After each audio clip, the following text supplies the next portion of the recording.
1 minute ago, the European Space Agency's Venus Express archive team released data that shouldn't exist. Venus's atmosphere, that hellish cauldron of sulfuric acid that melts spacecraft within hours, is currently hosting chemistry that arrived from beyond our solar system. And instead of being destroyed, it's thriving. What I'm about to tell you will fundamentally change how we think about life in the universe.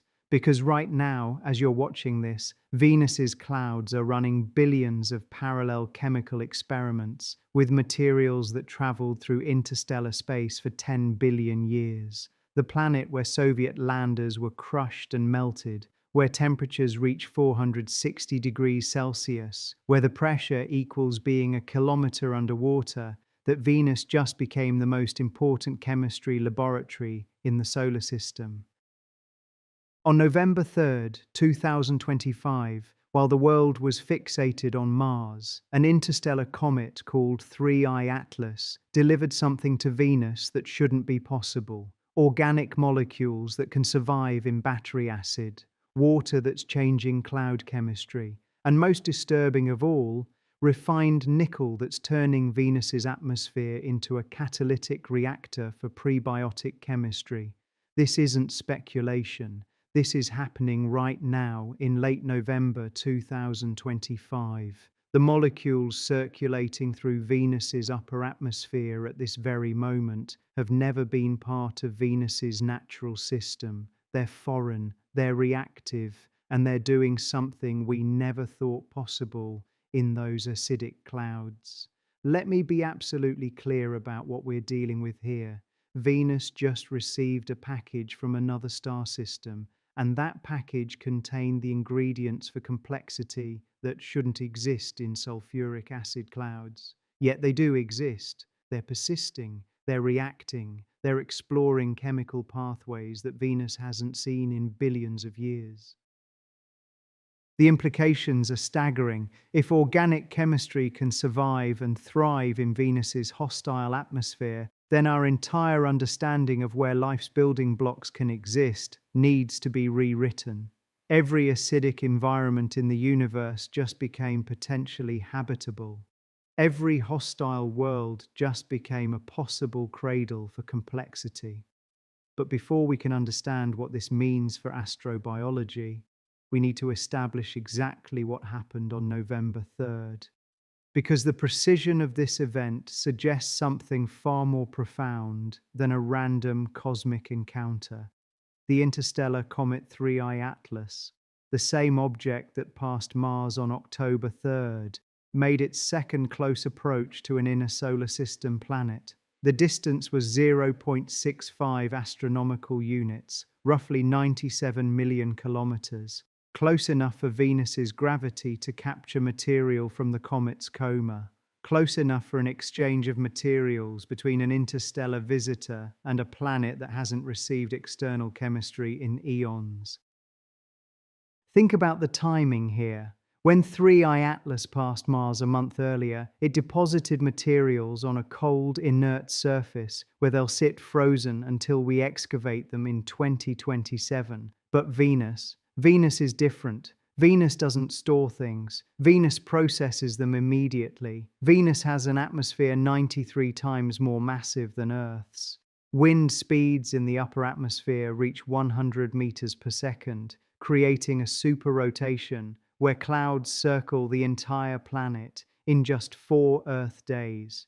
The chemistry is active, dynamic, constantly transforming whatever enters the system. And what entered the system on November 3rd was extraordinary. Based on spectroscopic analysis and trajectory modeling, 3I Atlas was ejecting specific materials at rates that dwarf normal cometary activity. Water at 120 metric tons per hour, hydrogen cyanide at 80 grams per second, carbon monoxide at similar rates, and something nobody predicted: refined nickel separated from iron through processes that mimic industrial chemistry. Venus's gravitational field captured between 3 and 10% of the materials in its vicinity during the encounter window. We're talking about 3 to 12 metric tons of water, 1.2 to 1.8 metric tons of hydrogen cyanide, 50 to 110 grams of nickel. These might sound like small amounts on planetary scales, but in chemistry, concentration matters more than total mass. The materials didn't arrive uniformly across Venus. They arrived at specific locations where the planet's geometry, during the encounter, placed its atmosphere in the comet's outgassing stream. Local concentrations at arrival points would have been significantly elevated, enough to create measurable changes in cloud chemistry. But here's where the story takes an unexpected turn. These materials should have been destroyed immediately. Venus's sulfuric acid clouds should have broken them down, eliminated them, returned the atmosphere to its normal state within hours. That's what every model predicted. That's what conventional chemistry demanded. It didn't happen. Instead, something extraordinary is occurring in Venus's atmosphere right now. The hydrogen cyanide is hydrolyzing into ammonia and formic acid. The ammonia is neutralizing sulfuric acid locally, creating microenvironments where pH is elevated. The nickel is dissolving into droplets and catalyzing reactions that shouldn't be possible. And organic molecules, complex organic molecules, are forming and persisting in an environment that should destroy them instantly. To understand why this is so shocking, you need to understand what Venus's atmosphere actually is. It's not just hot and acidic, it's a vertically stratified chemical system with distinct zones, each operating at different temperatures, pressures, and compositions. The upper cloud layer, 60 to 70 kilometers altitude, consists of sulfuric acid droplets at 50 to 75% concentration. Temperatures hover around 0 to minus 20 Celsius, cold enough for water to condense, cold enough for organic molecules to remain stable longer than expected. The middle cloud layer, 50 to 60 kilometers, has acid concentrations of 75 to 90%. Temperatures drop to minus 40 degrees Celsius. This is where most visible atmospheric features occur, the Y-shaped patterns and vortices that spacecraft photograph. The lower cloud layer, 45 to 50 kilometers, reaches 90% acid concentration. It's the chemical terminus where most molecules finally break down or transform into stable end products. For billions of years, this system has operated in equilibrium. Sulfur dioxide rises from the surface, UV radiation breaks it down, sulfuric acid forms and condenses into droplets. The droplets eventually evaporate in the lower atmosphere, and the cycle repeats. Stable, predictable, isolated, until November 3rd. The materials from 3I Atlas aren't in equilibrium with Venus's existing chemistry. They're perturbations, foreign elements that don't fit into the existing cycles. And when non-equilibrium chemistry enters a stable system, the system responds in ways we're only beginning to understand. Water from the comet is diluting acid concentrations locally, creating zones where chemistry is less aggressive. Hydrogen cyanide is producing ammonia that neutralizes acid, forming salts like ammonium sulfate that can persist for weeks. Nickel ions are giving droplets catalytic properties they've never had before. This is no longer the Venus atmosphere of early November. It's a different chemical system, actively exploring reactions and pathways that don't occur during normal operations. But here's what changes everything we thought we knew about Venus. Research published in March 2024 in the journal Astrobiology revealed that amino acids, the building blocks of life, can actually survive in sulfuric acid at Venus cloud conditions. Scientists tested 20 biogenic amino acids in acid solutions mimicking Venus's clouds. The hypothesis was that most would be destroyed. The results were shocking. 11 showed complete stability. 8 remained stable even after partial alteration. Only 1 showed significant breakdown. 19 out of 20 amino acids either survived completely or in recognizable forms in conditions that should have destroyed them. These aren't exotic molecules, these are the building blocks of proteins, of life as we know it, and they can persist in Venus's clouds. This finding demolishes the assumption that Venus's acid instantly sterilizes all organic chemistry. Sulfuric acid is selective. It attacks certain structures while leaving others untouched, and the structures it preserves happen to be exactly the types of molecules that 3I Atlas delivered on November 3rd. When hydrogen cyanide from the comet dissolves in Venus's dilute upper clouds, it doesn't just disappear. It hydrolyzes into ammonia and formic acid. The ammonia creates localized neutral zones within acid droplets. These zones become chemical reactors where amino acids can form, where organic molecules can assemble without immediate destruction. Each droplet in Venus's atmosphere is now a potential site for prebiotic chemistry, billions of isolated reaction vessels, each containing a unique mixture of sulfuric acid, water, dissolved organics, ammonia, formic acid, and trace nickel compounds. The chemistry inside these droplets isn't random. It's directed by the catalytic properties of nickel, the neutralizing effects of ammonia, and the energy input from solar radiation. Some droplets will produce nothing interesting. But with billions of parallel experiments running simultaneously, some will stumble onto pathways that produce complexity. Small peptides from linked amino acids, nucleotide precursors from HCN products, lipid-like molecules from organic acids. This isn't life, but it's the chemistry that could lead to life, and it's happening right now in the last place we ever expected, Venus's sulfuric acid clouds. The nickel that 3I Atlas delivered makes this chemistry even more remarkable. Nickel is one of nature's most effective catalysts. It accelerates reactions by providing alternative pathways that require less energy. In Venus's clouds, dissolved nickel ions are catalyzing reactions that would otherwise proceed too slowly to matter. The water-gas shift reaction, carbon monoxide plus water producing carbon dioxide and hydrogen, is now viable in Venus's atmosphere. The CO from the comet reacts with water in the presence of nickel catalyst, producing hydrogen that can drive reduction reactions before escaping to space. Fischer-Tropsch reactions that build longer carbon chains from simple precursors become possible with nickel catalysis. The products are more complex organics than the simple molecules delivered by the comet. Nickel can facilitate peptide bond formation between amino acids.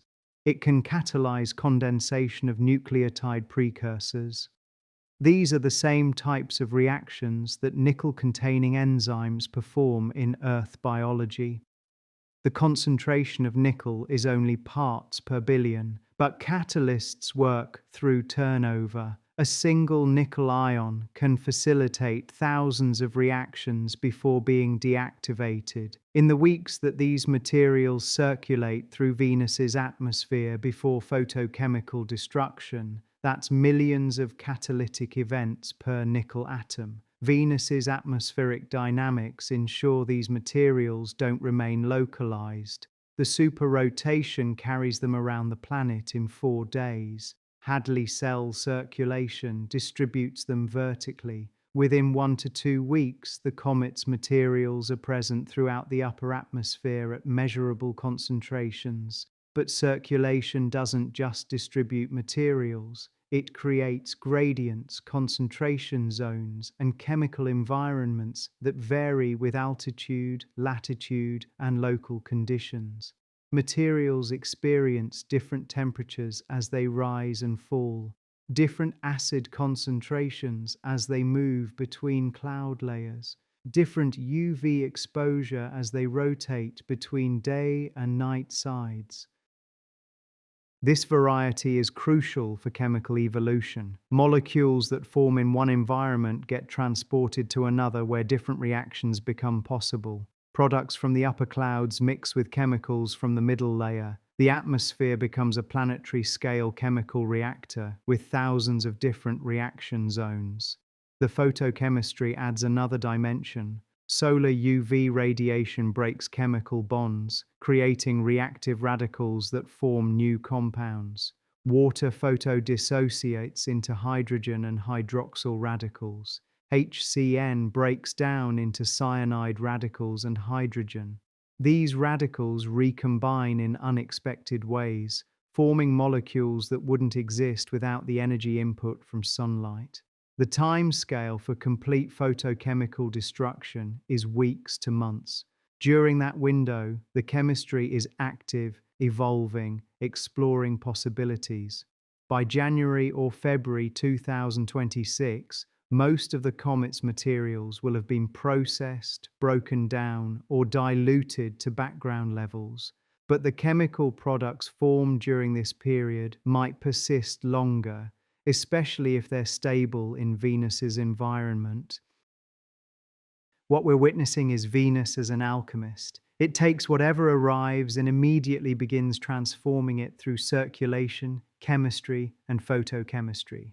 Unlike Mars, which will store 3I/Atlas's materials unchanged for years, Venus processes everything immediately. This fundamental difference in how the two planets handle external chemistry is revealing. Mars is a museum, preserving specimens for future study. Venus is a laboratory, actively experimenting with whatever it receives. The comparison extends beyond just storage versus processing. Mars received materials that will require human technology to unlock their potential. Excavation, heating, industrial processing, all necessary to explore the chemistry of what 3I Atlas delivered. Venus needs no technology. The atmosphere itself is the processor. Circulation is the mixer. Photochemistry provides the energy. The planet runs the experiments automatically, naturally, continuously. From an astrobiology perspective, both scenarios are fascinating. Mars represents the intersection of natural delivery and artificial processing. Venus represents pure natural chemical evolution. Both test different aspects of how complexity can emerge from simple precursors. But Venus's active processing means we're seeing the results now, not years from now. The chemistry is happening as we observe. The products are forming in real time. We don't have to wait for robotic missions to tell us what's possible. Venus is showing us directly. The implications for astrobiology are profound. If prebiotic chemistry can occur in sulfuric acid clouds, if organic molecules can survive and evolve in such hostile conditions, then the universe's inventory of potentially habitable environments expands dramatically. Every Venus-like planet orbiting other stars becomes interesting. Every acidic environment becomes a possible chemical laboratory. The conditions we thought were sterile might actually be creative. Consider the thousands of exoplanets we've discovered. Many are Venus analogues, too hot for surface water, surrounded by thick atmospheres, probably hostile to life as we know it. We've dismissed them as uninhabitable. But if their clouds can host prebiotic chemistry, if their atmospheres can process organic materials into complexity, then they're not dead worlds, they're chemical laboratories. The same logic applies to moons with acidic environments, planets with exotic atmospheric chemistry, and worlds we haven't even discovered yet. If Venus can support organic chemistry in sulfuric acid, what else is possible? This also changes how we think about the origin of life on Earth. Early Earth's atmosphere was different from today's, more reducing, with different chemistry.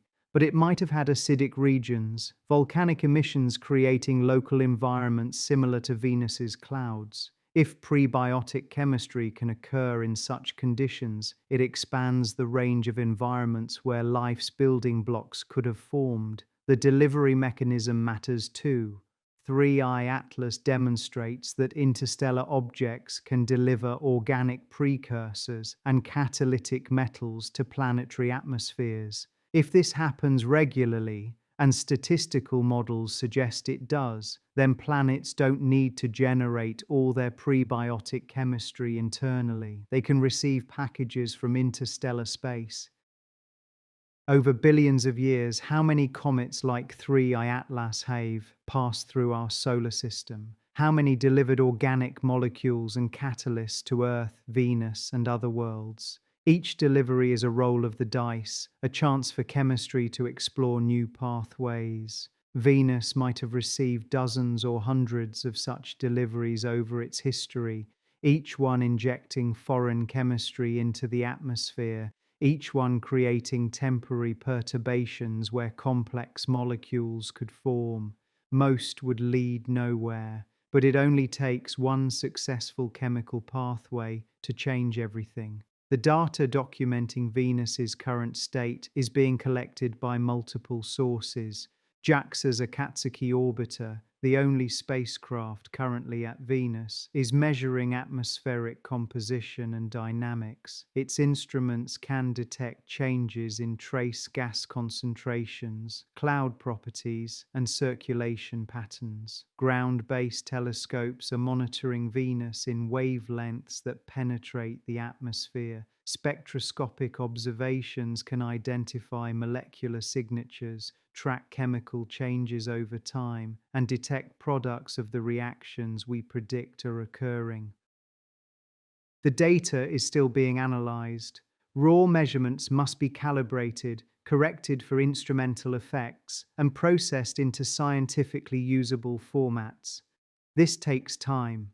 Preliminary results might emerge by late December 2025, with comprehensive analyses following in early 2026. What we expect to find: elevated concentrations of water vapor in regions where the comet's materials were captured, possible detection of ammonia or ammonium salts from HCN hydrolysis, changes in cloud droplet composition suggesting the presence of dissolved organics or metals, variations in atmospheric chemistry that correlate with the comet encounter. If these signatures are detected, they confirm that Venus captured and is processing 3I/Atlas's materials as theory predicts. If they're absent or below detection limits, it suggests either lower capture efficiency or faster breakdown than expected. Either outcome teaches us something valuable. Positive detection validates our understanding of atmospheric capture and chemical processing. Negative results force us to refine our models and consider alternative scenarios. But the most exciting possibility is detecting unexpected products, molecules we didn't predict, chemical signatures that don't match our models, evidence of reactions we haven't considered. These surprises would be the most valuable findings, pointing to chemistry beyond our current understanding. The timeline for these observations is critical. Venus's atmosphere processes materials quickly. By the time you watch this video, the chemistry has been active for weeks. Some products have already formed and been destroyed. Others are just beginning to emerge. December 2025 represents a sweet spot for observations. Enough time has passed for interesting chemistry to develop, but not so much that everything has been photo-dissociated or diluted. The next few weeks offer the best opportunity to detect and study the products of this cosmic chemistry experiment. After January 2026, the signal will fade. The comet's materials will be increasingly processed, broken down, diluted. The perturbation will subside as Venus's atmosphere returns toward equilibrium. We'll lose our chance to study this particular event, though the knowledge gained will inform future observations. This urgency drives current observation campaigns. Every major telescope capable of Venus observations is collecting data. Time on these instruments is precious, competed for by researchers worldwide. But the Venus 3I Atlas interaction has been given priority because of its unique scientific value. The personal dimension of this discovery can't be ignored. As someone who spent decades studying the cosmos, searching for signs of life beyond Earth, this moment is profound. We're not just observing another planetary phenomenon, we're witnessing chemistry that could be relevant to life's origins. Every scientist dreams of being present for paradigm-shifting discoveries, the moment when established understanding gives way to new insights, when textbooks need rewriting, when what we thought impossible becomes demonstrably real. Venus hosting prebiotic chemistry in sulfuric acid clouds is such a moment. It forces us to reconsider our assumptions about habitability, about where complex chemistry can occur, about the conditions necessary for life's emergence. I think about the researchers who dismissed Venus decades ago: too hot, too acidic, too hostile. Case closed. Move on to Mars or Europa or Enceladus. Venus was written off as a cautionary tale, a greenhouse effect gone wrong, a dead world. But nature doesn't care about our categories. Chemistry follows its own rules, and sometimes those rules surprise us. Venus's clouds, dismissed as sterile, might be among the most chemically creative environments in the solar system. This humbles us as scientists. It reminds us that the universe is more creative than our theories, that life and its precursors might emerge in places we never imagined, that our search for life beyond Earth needs to be broader, more open to possibilities. The emotional impact extends beyond professional satisfaction. This is about humanity's place in the cosmos. If chemistry relevant to life can occur in Venus's hostile clouds, then life itself might be more common than we thought. We might not be alone. Every parent wonders what kind of universe their children will inherit. Will it be one where Earth is unique, a single oasis of life in an empty cosmos? Or one where life is common, emerging wherever conditions allow, even in places as unlikely as Venus's clouds? 3I Atlas might have given us a clue. By delivering materials that survive and thrive in Venus's atmosphere, it's shown us that the universe's chemistry is more permissive than we imagined. Life's building blocks are tougher, more adaptable, more creative than we gave them credit for. This discovery will inspire a new generation of scientists. Students who thought planetary chemistry was settled science now see frontiers to explore. Young researchers who might have focused on other fields now see Venus as a target for groundbreaking discoveries. The implications ripple outward. Funding agencies reassess priorities. Mission planners reconsider Venus as a destination. Instrument designers imagine new ways to study atmospheric chemistry.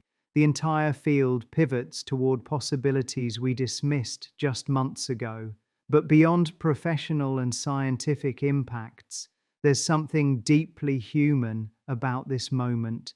We're witnessing our understanding evolve in real time. We're seeing assumptions crumble and new insights emerge. We're participating in the fundamental human activity of trying to understand our place in the universe. The technical details matter, but they're not the whole story. This is about wonder, about surprise, about the universe revealing itself to be stranger and more interesting than we imagined. As we look deeper into what's happening in Venus's atmosphere, patterns emerge that suggest this isn't the first time Venus has received such gifts. The planet's atmospheric chemistry, while stable over billions of years, shows isotopic signatures that hint at periodic perturbations. The deuterium to hydrogen ratio in Venus's atmosphere is 150 times higher than in Earth's oceans. This has traditionally been explained by water loss over billions of years. But what if some of this enrichment comes from periodic deliveries of interstellar material with different isotopic ratios?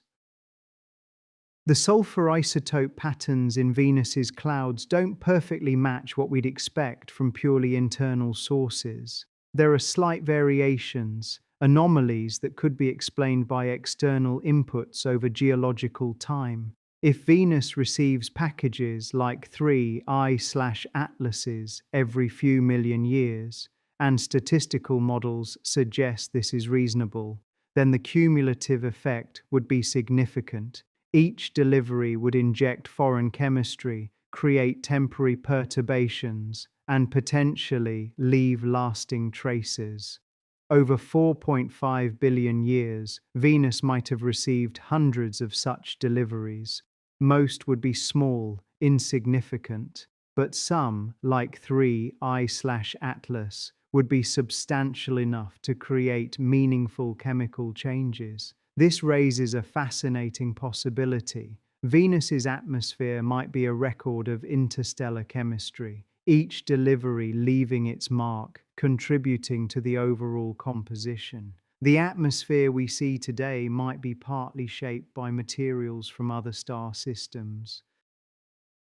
If true, this makes Venus even more interesting for astrobiology. It's not just processing one comet's delivery, it's been processing interstellar materials for billions of years. The chemistry we're seeing now with 3I Atlas might be just the latest chapter in a long history of cosmic chemical evolution. This also suggests that Venus's clouds might contain molecular fossils, stable products from previous deliveries that have persisted over geological time, complex molecules that formed during past perturbations and found ways to survive in the atmospheric circulation. Finding and identifying these molecular fossils would require sophisticated analysis, but if they exist, they would tell us about the history of chemical evolution in Venus's atmosphere. They would be evidence of past prebiotic chemistry, possibly even more complex than what's occurring now. The search for these signatures is already beginning. Researchers are reanalyzing archived Venus data,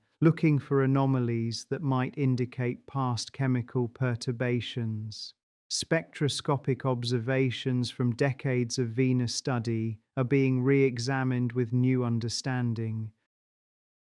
Future Venus missions will specifically look for these signatures. The proposed Da Vinci Plus mission would drop a probe through Venus's atmosphere, directly sampling the clouds and analyzing their composition. It could detect molecular fossils, measure isotope ratios, and search for evidence of past and present prebiotic chemistry. The Envision mission would use advanced spectrometers to map Venus's atmospheric composition in unprecedented detail. It could identify regions where unusual chemistry is occurring, where products from 3I/Atlas's delivery are concentrated, where molecular fossils might be preserved. These missions, planned for the 2030s, will build on what we're learning from 3I/Atlas. They'll be designed to detect and study the kinds of chemistry we now know can occur in Venus's clouds. They'll search for complexity we didn't think possible until now, but we don't have to wait a decade for answers. The current observations of Venus's response to 3I Atlas are providing immediate insights. Every spectrum collected, every measurement made, adds to our understanding of what's possible in acidic atmospheres. The data being collected right now will be studied for years.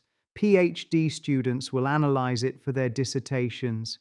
Researchers will mine it for subtle signatures we don't yet know to look for.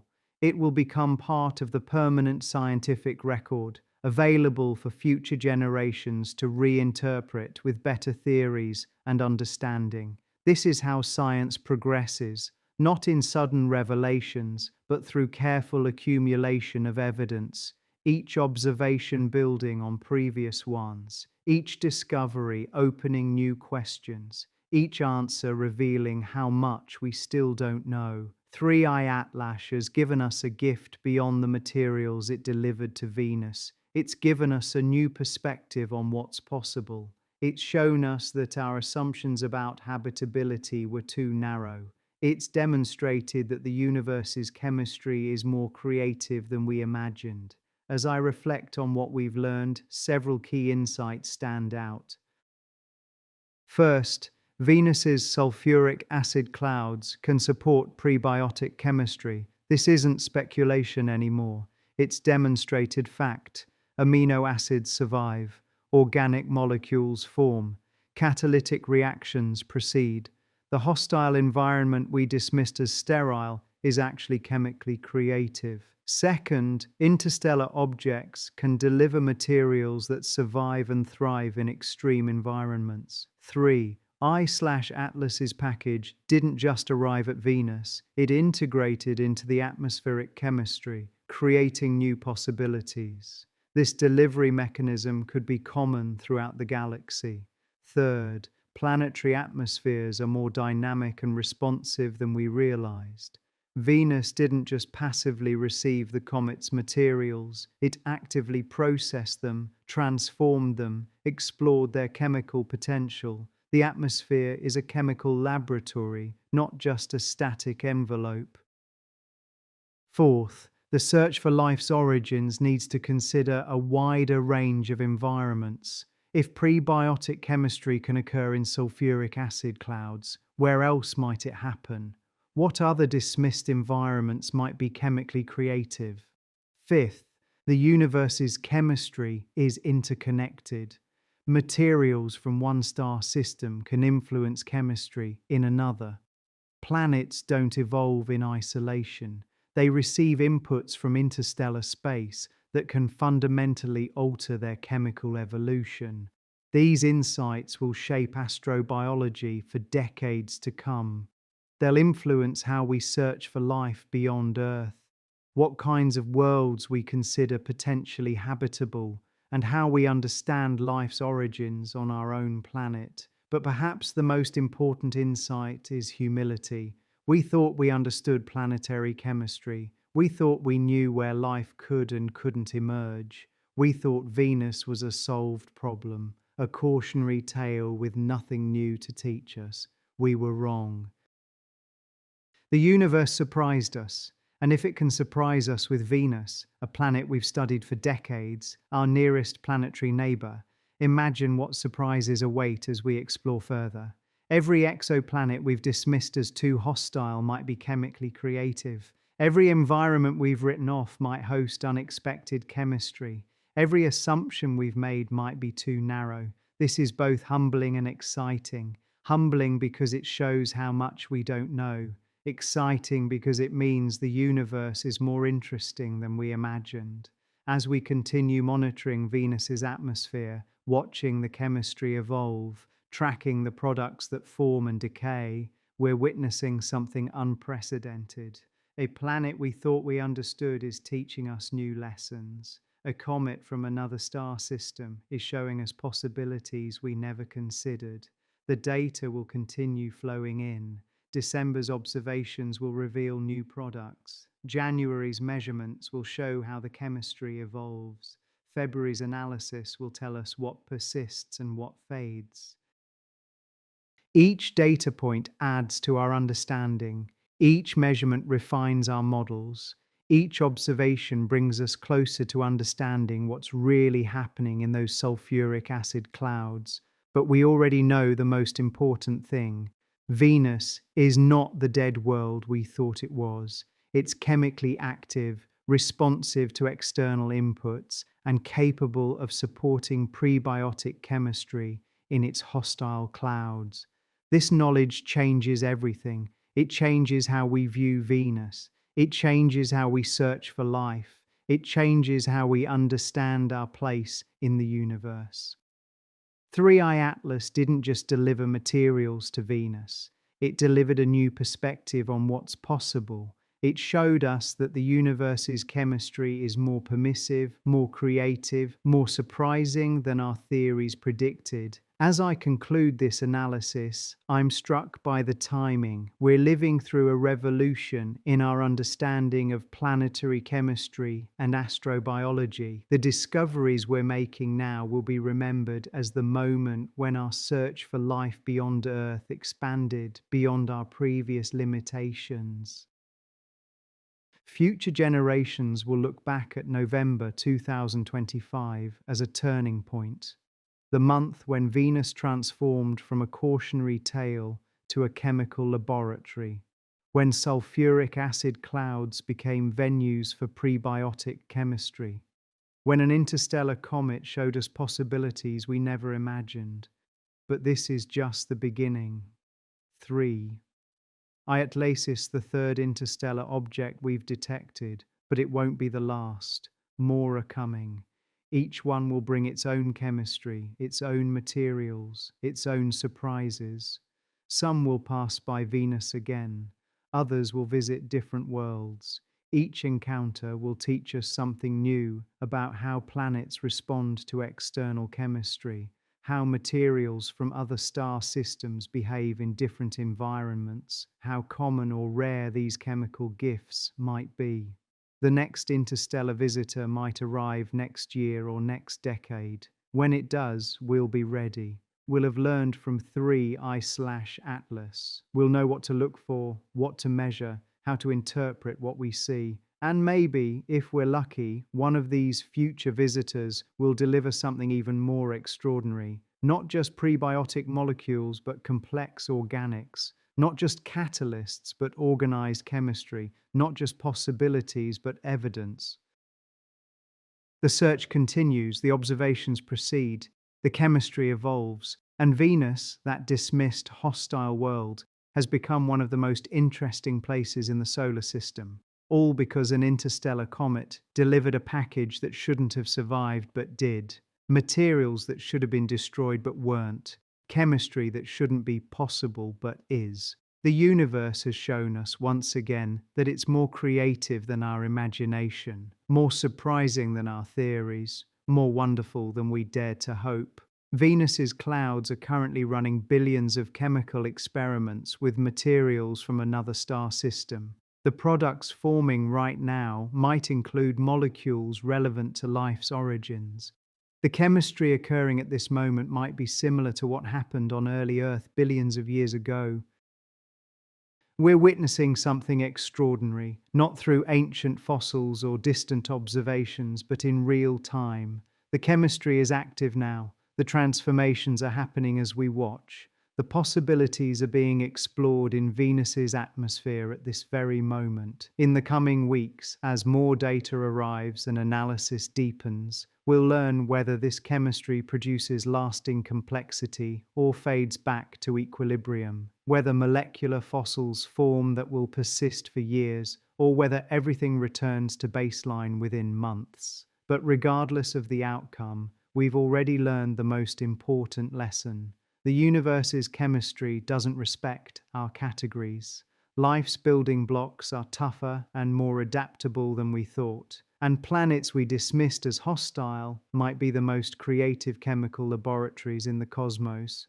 Venus has surprised us, 3I/Atlas has taught us, and the universe has shown us, once again, that we're just beginning to understand its wonders. The story continues, the chemistry evolves, the observations proceed, and somewhere in Venus's sulfuric acid clouds, molecules that traveled 10 billion years through interstellar space are exploring possibilities we never imagined. This is the universe we live in, strange, surprising, and more wonderful than our theories predicted. And we're privileged to be here at this moment, witnessing its creativity unfold.